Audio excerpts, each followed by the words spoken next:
IIT Tirupati నుంచి అదిరిపోయే notification అయితే వచ్చింది. Hello all, welcome to guide for you channel. 19th March అయితే వచ్చింది. ఇది ఎవరెవరికంటే graduate or diploma students passed out during 2022, 23, 24, 25 and 26 ఈ ఇయర్స్లో డిప్లొమా లేకపోతే గ్రాడ్యుయేట్ పాస్డ్ అవుట్ స్టూడెంట్స్కి ఇది ఎలిజిబుల్. ఇది వాక్ ఇన్ డ్రైవ్ లాంటిది. 1 ఇయర్ అప్రెంటైజ్, తర్వాత మీ యొక్క పర్ఫార్మెన్స్ని బేస్ చేసుకొని సెలెక్ట్ చేస్తారు. ఇంకా గ్రాడ్యుయేట్కి అయితే స్టైఫండ్ చూసినట్లయితే 20,000 మంత్లీ.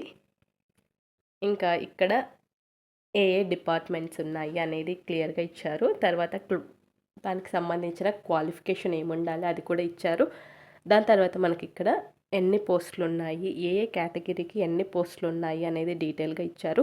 తర్వాత మీకు వాకిన్ అనేది ఏ డేట్న ఉంటుంది అనేది కూడా ఇచ్చారు. ఇక్కడ ఇంట్రెస్ట్ ఉన్న వాళ్ళు చెక్ చేసుకొని వెళ్ళచ్చు.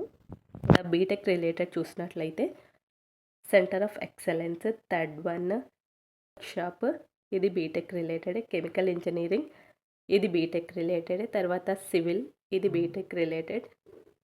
తర్వాత కంప్యూటర్ సెంటర్, ఇది BTech related. Computer science and engineering BTech related. ఇలా అన్నీ ఉన్నాయి, ఇది ఒకసారి మీరు చెక్ చేసుకోండి. తర్వాత డిప్లొమా రిలేటెడ్కి స్టైఫండ్ వచ్చేసి మనకు 18,000 అయితే ఉంటుంది. ఇంకా సేమ్ అలానే డిపార్ట్మెంట్ ఇచ్చారు, క్వాలిఫికేషన్, తర్వాత ఎన్ని పోస్టులు, కేటగిరీ వైస్ ఎన్ని పోస్టులు ఉన్నాయో, తర్వాత వాకిన్ అనేది ఎప్పుడు ఉంటుంది, ఎప్పుడు సెలెక్ట్ చేస్తారో అనేది కూడా ఇక్కడ ఇచ్చారు. మీరు ఈ పీడిఎఫ్ కావాలంటే కింద కమెంట్ చేయండి పీడిఎఫ్ అని, నేను మీకు లింక్ అయితే షేర్ చేస్తాను. తర్వాత ఇక్కడ కొన్ని టర్మ్స్ అండ్ కండిషన్స్ ఇచ్చారు. అంటే ఈ ఇయర్స్లో మాత్రమే పాస్డ్ అవుట్ అయి ఉండాలి. ఇంకా మీరు ఎక్కడ రిజిస్ట్రేషన్ చేసుకోవాలంటే www.mhrd.nats.gov.in అని ఉంటుంది. అక్కడికి వెళ్ళి మీరైతే రిజిస్టర్ చేసుకోవచ్చు. తర్వాత ఆల్రెడీ మీరు ఎటువంటి ట్రైనింగ్ తీసుకుంటున్నా, ఇంటర్న్షిప్స్లో ఉన్నా దీనికైతే అవ్వకూడదు. ఇంకా దీనికి సెలక్షన్ ప్రాసెస్ ఎలా ఉంటుందంటే మీ యొక్క అకాడమిక్ మెరిట్ని బేస్ చేసుకొనైనా, లేదంటే ఏదైనా టెస్ట్ పెడతారు, లేదంటే ఇంటరాక్షన్ అంటే కమ్యూనికేషన్ ఇదైనా చెక్ చేసి మీకైతే సెలెక్ట్ చేసుకుంటారు.